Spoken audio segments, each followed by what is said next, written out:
Nous sommes sur Orbit Media dans le cadre de l'émission Zoomcast. Bonjour à tous. Bonjour. Je pense qu'on commencera d'abord par se présenter. Aimé, à toi l'honneur. Bonjour à tous. Alors moi c'est Aimé Léo Vambé. Je suis étudiant à la faculté polytechnique de Mons de l'université de Mons et je viens ici pour représenter notre association qui est l'Union des étudiants et chercheurs étrangers de l'université de Mons, en abrégé UECE Mons, pour parler un peu de ce qu'on fait et de ce qu'on propose dans l'association. Merci. Donc bonjour, je m'appelle Doris Loubaki, je suis responsable communication de l'UECE. Et du coup, si vous décidez de nous contacter sur les réseaux, c'est sûrement moi que vous allez avoir. Bonjour, moi c'est Yacoub Latfi et je suis responsable de la culture. Donc j'organise tous les événements et je m'occupe de la planification. Bonjour, moi c'est Djomoka Poué-Meryl Valdo, alias Gros Minet. Je suis responsable sportif de l'USE, donc pour toutes les activités sportives, c'est moi qu'il faut. Une fois qu'on a terminé les présentations, et moi-même, je suis Farel Tachago. Je suis membre actif de l'UECE depuis quelques années déjà. Une fois qu'on a terminé les présentations, comme dit, on va entrer enfin dans le vif du sujet. Yacoub, je sais que tu es délégué culture au sein de l'UECE. Comment as-tu vécu ton arrivée en Belgique? Comment est-ce que la culture locale a empiété ton intégration? Alors moi c'est un cas plutôt banal puisque je suis étudiant étranger mais j'ai vécu en France et la majeure partie de ma vie je l'ai vécu près de la frontière belge, donc j'étais déjà plongé dans la culture belge et ça m'a pas trop impacté. Alors on va passer à Aimé. Je sais que c'est difficile d'être président parce que ça inclut aussi la gestion du budget. Quel était ton ressenti au niveau de tout ce qui est gestion économique dans l'association? Alors, dès le début, ça n'a pas été facile parce que en tant qu'association, il faut gérer les finances, il faut également faire des demandes de subsides auprès des organismes de l'UMONS. C'est pas forcément tous les organismes qui nous accordent un certain crédit.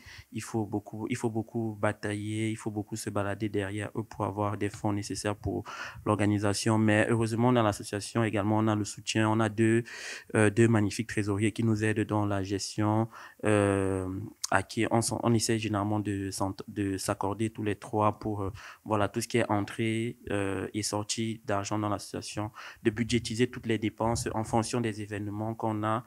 Si on a, par exemple, on doit faire une sortie en extérieur, voilà, il faut qu'on essaye de voir comment gérer les finances, qu'est-ce qui doit sortir. Est-ce qu'il y a des organismes, par exemple à l'université ou bien dans la ville de Mons, qui accordent des subsides pour ce type d'activité là-dedans? C'est une nouvelle responsabilité en tout cas moi personnellement, ça m'a vraiment apporté un plus.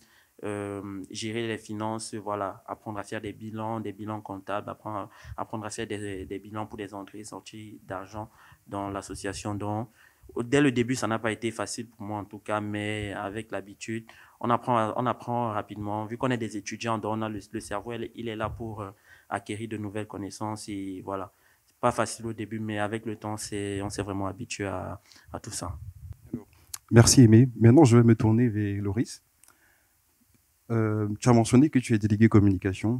Certes, c'est l'Union des étudiants et chercheurs étrangers de l'Université de Mons, mais je sais qu'il y a un gros travail de communication entre les étudiants belges et internationaux. Comment cela s'est passé pour toi au début? Alors, au début, c'était assez compliqué, en sachant que moi, de base, je suis pas forcément, on va dire, dans ce milieu-là. Je suis étudiante en pharmacie, donc rien à voir avec la communication. Donc avec mes équipes, j'ai dû trouver en fait le juste milieu pour gérer à la fois les étudiants belges et les étudiants étrangers. Et j'espère on fait de notre mieux et j'espère que ça contente voilà nos auditeurs et voilà nos membres. En sachant aussi que certaines personnes préfèrent tout ce qui est tout ce qui est en rapport avec les réseaux sociaux, donc les publications ou les posts, les stories, et d'autres personnes préfèrent plus le contact du coup réel et physique. Donc on essaie vraiment de jongler entre les deux, et j'espère que voilà, ça porte ses fruits pour transmettre notre message et toucher le maximum de monde. Et donc, je continuerai avec toi. Encore. Oui, nous restons dans la communication. Et dans ton expérience en communication, est-ce que tu as remarqué, entre guillemets, des différences culturelles entre les étudiants? Est-ce qu'il y a eu des chocs parfois? Oui, parfois ça peut arriver. même dans le bureau, je pense qu'on a parfois eu quelques petits, voilà, petits débats, mais je trouve que ça aboutit toujours à des discussions enrichissantes et à des, comment on peut dire ça, des débats qui nous permettent d'avoir une introspection sur nous-mêmes et sur notre façon de penser, nous ouvrir au monde. Et je trouve que c'est super intéressant, voilà, de côtoyer des cultures différentes et de pouvoir, voilà, connaître voilà, d'autres personnes. Surtout dans le monde associatif, je trouve que c'est une richesse. C'est pour ça que j'inviterai vraiment la majorité des personnes à côtoyer le monde associatif et à voilà venir à des événements comme les nôtres, par exemple. Et voilà, je trouve que c'est vraiment une très très belle chose, voilà, de côtoyer la diversité. Voilà. Alors, Valdo, je sais que tu as quand même pris part à l'intégration parce que tu viens du Cameroun. Penses-tu que les événements culturels organisés par les associations estudiantines comme l'USCE ont un réel impact dans l'intégration des étudiants étrangers? Oui, honnêtement, oui, parce que pour ma part, ça n'a pas été facile venant du Cameroun comme pour la majorité de nous ici. Moi, j'ai quand même un peu de famille, mais il y en a d'autres qui n'en ont pas. Et même ces nouvelles sociétés. Moi, je suis Camerounais, mais d'origine, bon, j'ai fait mes études en anglais, par exemple. Et ici, avec le français, c'était compliqué au début. Tu trouves pas forcément des personnes auxquelles tu peux t'identifier, des gens qui partagent ta culture, tu dois apprendre une nouvelle culture. Et vraiment, les événements de l'USCE, ça permet de rencontrer des anciens, ceux qui sont passés par là avant toi.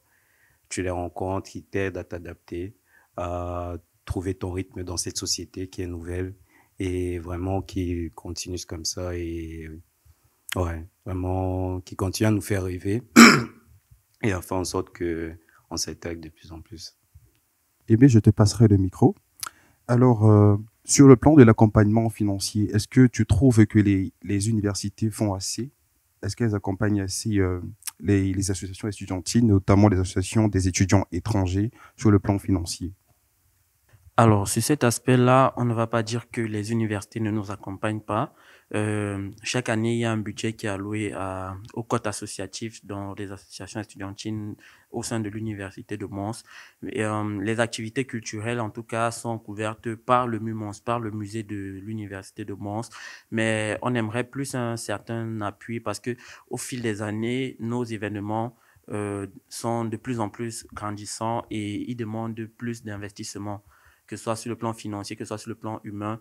Et on aimerait bien aussi que l'université, que les organismes universitaires prennent cela en compte dans nos demandes de subsides en général, quoi.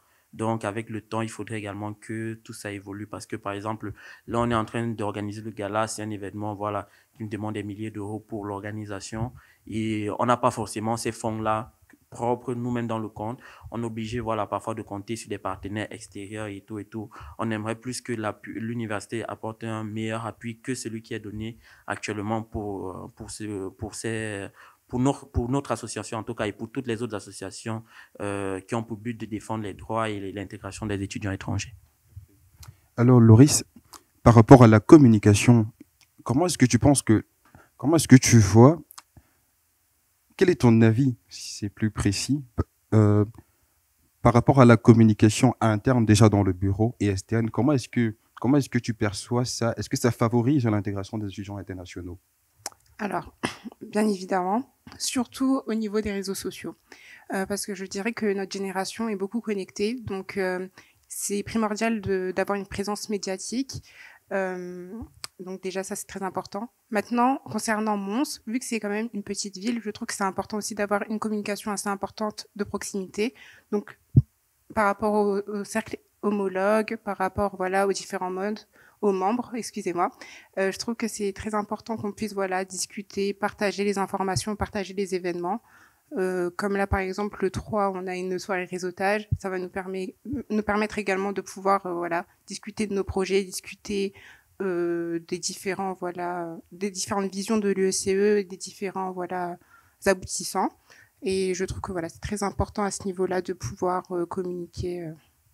Voilà, tout ce que je peux dire. Et, Valdo, j'ai une autre question pour toi. Comment penses-tu que les étudiants internationaux qui arrivent sur le terroir belge peuvent facilement se créer un réseau social?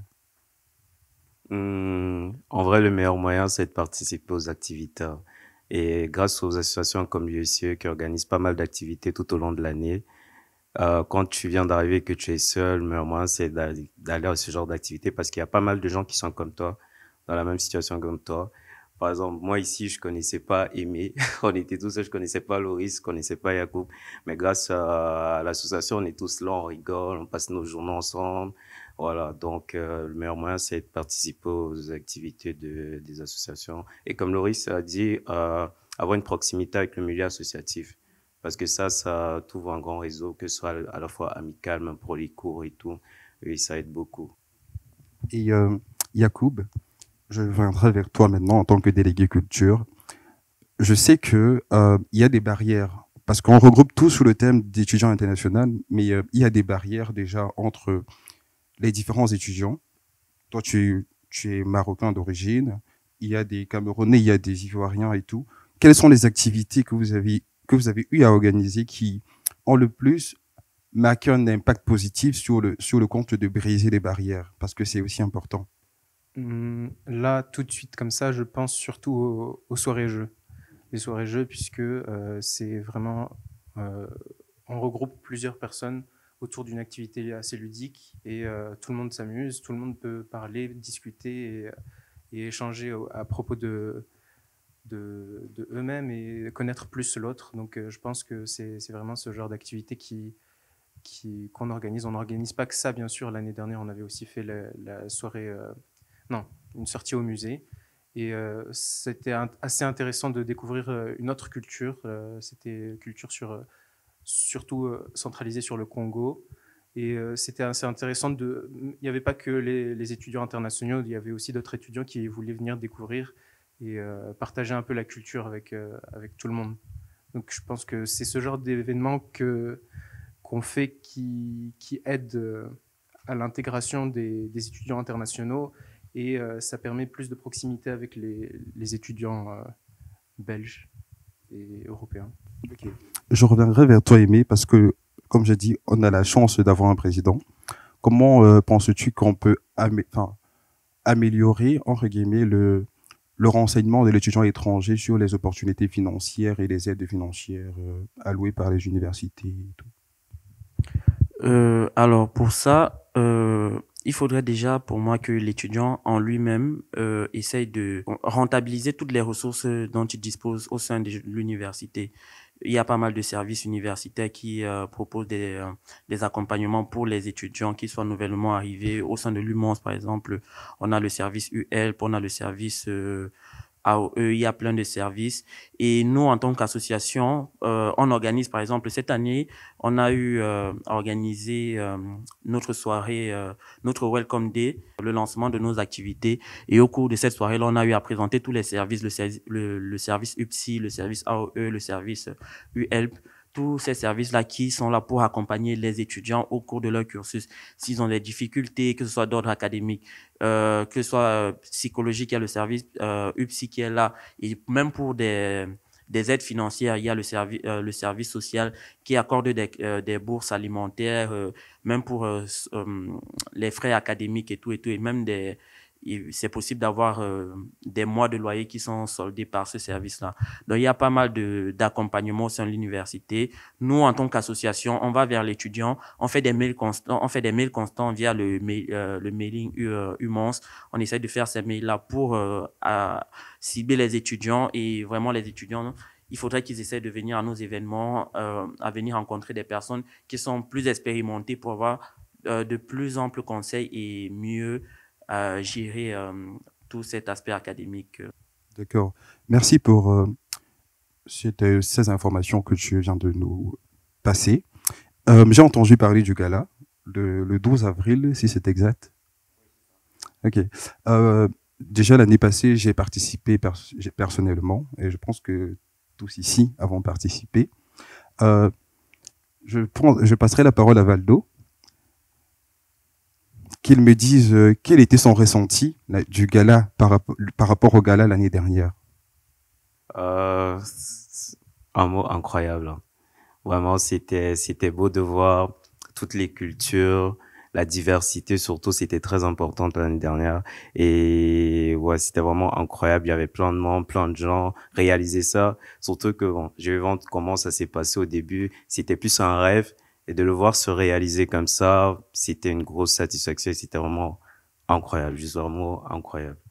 Et là, tu mentionnes que c'était un rêve. Ça veut dire que tu as fait partie des personnes, des organisateurs, on va dire, de l'édition dernière.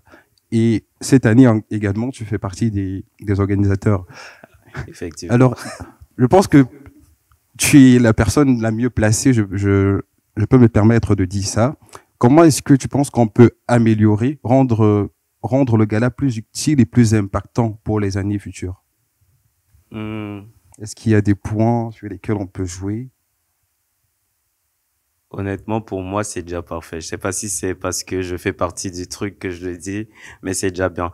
Par contre, le point que je crois qu'on peut améliorer, c'est pas pour impacter, mais pour motiver les gens à y participer, peut-être un peu plus communiquer. Parce que je sais qu'il y a beaucoup de gens qui aimeraient participer à ça, voir aussi, même dans la réalisation, participer à quoi, à la réalisation du gala et venir participer aussi au gala tout simplement. Mais il n'y a pas peut-être assez de communication qui sont faits. Heureusement, cette année, on bénéficie de plusieurs de soutiens. Là, ici, on est avec Orbit Media. Donc ça aide comparé à l'année passée où c'était beaucoup sur nos réseaux, on était assez isolés. Ici, on a des partenaires qui nous aident, qui nous proposent des plateformes où on peut communiquer et voilà, vulgariser le gala pour permettre aux gens de devenir de plus en plus nombreux. Alors, Loris, je passe à toi. Avant de te poser la question, je dirais d'abord big up à Orbit Media. Oui. Ouais. Alors, Loris, en quelques mots, vraiment en quelques mots, comment est-ce que tu peux décrire ton implication pour la réalisation de ce gala à venir? Alors, comment dire? Je me donne beaucoup. Ah oui, j'aimerais, en fait, même si voilà, c'est un événement, pour moi c'est pas qu'un gala, parce qu'avant tout c'est passer un message et vraiment aider l'étudiant étranger. Donc j'aimerais que ça soit un événement assez grand, assez impactant, et que voilà, pas que nous en tant qu'UEC, mais que toutes les associations homologues puissent nous soutenir à ce niveau-là et puissent donner une portée autre à cet événement pour vraiment aider l'étudiant étranger. Et je trouve que même moi et mon équipe et même l'UECE, tout le bureau, on s'implique vraiment pour que ça donne quelque chose de grand, en sachant que c'est que la 2e édition. Donc on aimerait vraiment que ça ait un impact pour que le bureau futur puisse avoir la chance de faire ce gala également. Voilà. Alors, Yacoub, aujourd'hui quand on parle de gala, on voit l'aspect festif uniquement. Mais quel est le message en plus que ce gala apporte à l'étudiant étranger? Quel est le message? Alors, sans prendre en compte le côté festif, il y a aussi déjà le partage des cultures, que ce soit au niveau des vêtements, les gens qui viennent habillés comme ça avec leurs vêtements traditionnels, tu découvres des nouvelles cultures, que ce soit au niveau des repas proposés, c'est vraiment pour certaines personnes, c'est vraiment des nouvelles choses que je me rappelle que j'ai goûté pour la première fois le attiéké l'année dernière. Et vraiment, c'était un bon message de partage des cultures. Il y a aussi toutes les activités avec les animateurs, que ce soit les musiciens, les chants. Il y avait eu des danses aussi, ouais, c'est vrai. Et vraiment, c'est le message le plus impactant, je pense, pour tous les galas que l'UECE proposera. Ça sera justement ce partage des cultures et des traditions de chaque pays. Et chacun vient montrer sa culture et c'est magnifique puisque dans le quotidien, on a tendance à pas vraiment montrer, on a plus tendance à s'uniformiser et rester un peu tous les mêmes. Et c'est ça qui est beau dans ce gala. Il y a aussi l'année dernière une thématique qui avait été abordée, c'était le conflit au Congo par Ambre, l'ancienne présidente. Et pour nous, cette année, ça sera plus venir en aide aux étudiants étrangers et les aider que ce soit au niveau académique, que ce soit au niveau social, que ce soit n'importe quel niveau. Un étudiant étranger qui a besoin, il part de son pays pour venir ici faire ses études, trouver un travail, généralement trouver une meilleure vie, on peut essayer de dire ça comme ça. C'est difficile de réussir à s'intégrer si on n'est pas entouré, si on n'a pas le cercle qui nous le permet. Et du coup, c'est aussi une occasion d'aider l'étudiant étranger pendant ce gala. Merci beaucoup pour ta prise de parole. Alors, nous arrivons à la fin, mais avant, je questionnerai d'abord Aimé aussi. Oui. Tu es plongé jusqu'au cou dans l'organisation de ce gala. Alors, quel est le conseil et quel est le message que tu as envie de faire passer déjà aux organisateurs et aux participants du gala de cette année, mais aussi organisateurs, tu l'es déjà, aux participants de cette année, mais organisateurs et participants de l'année prochaine? Pour ce gala qui, voilà, peut-être on a oublié de le préciser dès le départ, il aura lieu le samedi 12 avril 2025 à partir de 18h à la salle Calva de GEMAP. Pour moi, niveau organisateur, tout ce que j'ai à dire aux organisateurs, c'est que nous pouvons le faire et nous avons les moyens pour y arriver et nous allons le faire. Donc, à tous les étudiants étrangers, je vous dirais, c'est l'événement à être. On a tous besoin d'un endroit où on va venir exposer sa culture, on va être qui on est, où on va se retrouver avec des gens qui partagent, voilà, le même vécu que nous. Et ce gars-là, c'est vraiment l'endroit, the place to be pour partager tous ensemble. Et vraiment, comme on l'a dit, on veut mettre l'étudiant étranger à l'honneur. C'est également un endroit pour réseauter parce qu'il n'y aura pas que des étudiants dans la salle. Il y a d'anciens étudiants. Je vais prendre un exemple ici. Il y a l'association des ingénieurs camerounais de la Polytech qui sera présent là. Ils nous ont réservé une table. Il y a par exemple une amicale d'anciens étudiants étrangers vivant à Mons qui seront présents à cet événement. Donc c'est également un très bon endroit pour réseauter, pour rencontrer d'autres professionnels et voilà. Il y a plein de surprises. Je peux pas pour le moment tout déballer, mais il y a de très bonnes choses qui arrivent pour centrer sur l'étudiant étranger. Et voilà, pour fêter, mettez vos meilleurs vêtements. N'hésitez pas à acheter les tickets. Pour acheter les tickets, vous pouvez nous suivre juste sur notre compte Instagram UECE Human, sur Facebook UECE Human et désormais nous sommes également sur TikTok sur le pseudonyme UECE Humans. Donc n'hésitez pas à nous suivre et vous nous écrivez, laissez juste un message. Vous verrez le lien pour réserver les tickets. Voilà. Alors, j'aimerais juste préciser que, d'après ce que j'ai vu, la première vague de vente de tickets est terminée. Donc, appeler le public à accélérer, à marquer le pas. Ouais, effectivement, là, nous avons terminé une première vague qui était à 35 € et là, nous sommes actuellement sur une deuxième vague à 38 €, bien sûr dans la limite des places disponibles. Donc, n'hésitez pas à réserver rapidement votre ticket pour le gala et le ticket, il donne directement accès à la soirée dansante qu'il y aura après à partir de 23h jusqu'au matin. Ouais, parce qu'on sait que les étudiants, ils ont beaucoup d'énergie et tout. Donc, voilà, réservez rapidement vos tickets et venez représenter l'étudiant étranger, venez faire la fête avec nous ce 12 avril 2025. Alors, est-ce que quelqu'un d'entre vous veut prendre la parole pour un mot de fin, un dernier mot? Honneur aux dames. Hein. Bah écoutez, moi déjà, je tiendrai encore une fois à remercier Orbit Media pour la force qu'il nous donne. L'année dernière, je sais que c'était pas facile pour l'ancien bureau. Pour nous non plus, c'est pas facile, mais on se bat. Et j'espère que l'événement et que même les personnes qui connaîtront l'UECE grâce à ce média seront contents de venir participer à nos événements et apprécier, faire rayonner la diaspora grâce à nous. Alors, nous parvenons donc au fin de ce podcast. Donc, merci à Aimé, Valdo, Jacob, Loris. Merci derrière la caméra, la régie.